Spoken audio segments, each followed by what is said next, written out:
Keenya xumuraatii lolli garee hidhattoota Palestaan Hamaasii fi Israa'el gidduu guyyoota 11 deemaa ture dhaabbateetti jira.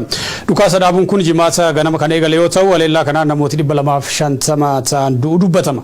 Pirezidantiin United States Joe Biden dhukaasa dhaabuun kun jijjiiramaaf carraa sirrii yoo jedhanii gareewwan lama dhaabbachuu waraana hordofee anatu injifatee waliin jechaa jiru. Gabaasa BBC fi Al Jazeera guyyoo ari'ootu dhiyeessa.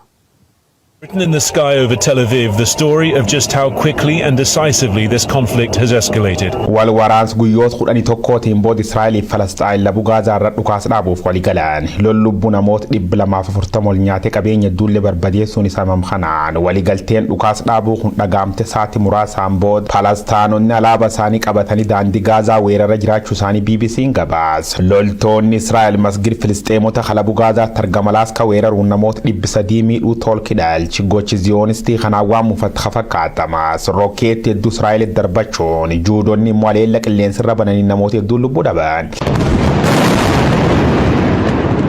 It was another night of explosions in Gaza City. Ajjeecha daba loltoota Benjamin Netanyahu yookaan Bibi gorjedhan tanaan warri jeefam keessa hedduun daa'iman kaan immoo nadheenfa ta'uu gabaasaa ture. Lol Israa'el fi Palestaan ka Jerusalem keessatti akka tapha jalqabuun addunyaa boochiseen gareen lamaanuu meeshaalee gurguddoo akka Rokkeettii facuuf walti darbachuun waajjira Al Jazeeraatii fi Associated Press dabalatee dheedii miidiyaalee faanuu barbadaa'u dubbata.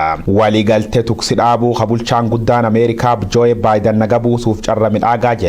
Gareen lamaanuu jechuun Israa'el fi Palestaan waraan kan nuti irraa yookaan mo'at jechuun weeddisa jiru jedhan. Post war celebration sagalee guddistuu war Hamaas masgid keessa injifannoo Filisxeemota labsite namooti kumaatamaan lakkaa'aman miilaan konkolaataaf waan qabaniin dirree baanii magaalaa tafuufaa faajii bilisummaa isaanii hataa alaabaa isaanii akka jaba jaalatan mirmirsa Gaazaa dhuunfachuun dhiichisa jiru jedhan.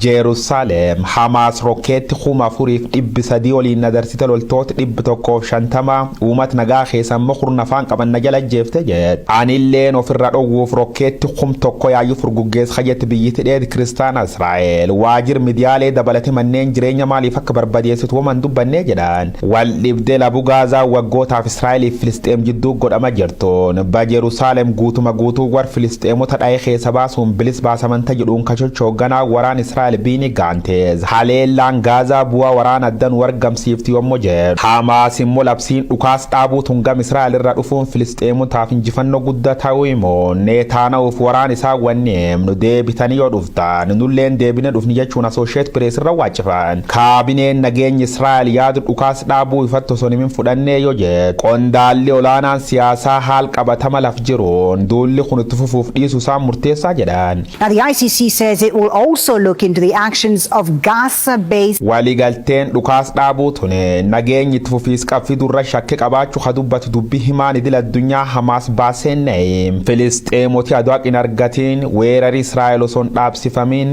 ajjeechaan Israa'el uumat keenya Jerusalem jirra godhuu jirta dofurmaatiin argatiin dhukaas dhaabuun hin milkaa jedhee yaaduu jedhe miseensi waajjir siyaasa Hamaas Izaat Al-Shaaqii immoo Israa'el akeekachiisu isaa dubbata lolli kun ammaaf yaayyuu dhaabbat garuu Netanyahuuf addunyaan hundi khabeeku qab harki kheenam malliqaata qawweteen arjir khaje namni khunin mormi yookaan dab Israa'el mormuun jabeessine jilaan deem jechuu ruutartite.